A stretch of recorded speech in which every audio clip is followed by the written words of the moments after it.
मुंबईत आझाद मैदान वगळता इतर कोणत्याही ठिकाणी आंदोलन, धरणे, जाहीर सभा घेण्यास बंदी. आंदोलनासाठी केवळ एका दिवसाची परवानगी मिळणार. गृह विभागाचा हा आदेश तर मनोज जरांगे आणि लक्ष्मण हाकेंना याचा झटका. एमपीएससीकडून औषध निरीक्षक पदाची भरती प्रक्रिया रद्द. पेपरफुटीच्या आरोपांनंतर एमपीएससीचा मोठा निर्णय. लवकरच फेरपरीक्षा होणार असल्याची माहिती. पुण्यात रुपाली चाकणकरांकडून द नाईन्स नावानं हॉटेल सुरू. चाकणकरांच्या हॉटेलची किंमत 50 ते 60 कोटी रुपये. एवढे पैसे आले कुठून? संगीता तिवारींचा सवाल. नवी मुंबईतील कंत्राटदार गजानन देवकते यांची आत्महत्या. कोट्यवधींची बिलं अडकल्यानं टोकाचं पाऊल उचलल्याचा कुटुंबियांचा आरोप. देवकतेंच्या आत्महत्येनंतर ठाण्यामध्ये कंत्राटदार महासंघ आक्रमक. देयकं वेळेवर न दिल्यास तीव्र आंदोलन करण्याचाही इशारा. आदिवासी विकास मंत्री अशोक उईके आज पुण्यातील आंदोलकांची भेट घेणार. विद्यार्थ्यांच्या मागण्यांसंदर्भात चर्चा करणार.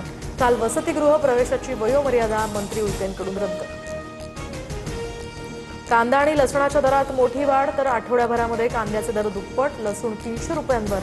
कांद्याचा दर 50 ते 60 रुपये प्रति किलोवर. सर्वसामान्यांच्या खिशावर ताण.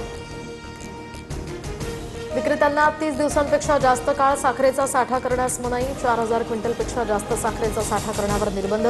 वाढलेल्या दरांमुळे राज्य सरकारचा हा मोठा निर्णय. तर पुरवठा विभागाकडून राज्यात झाडाझडती सुरू.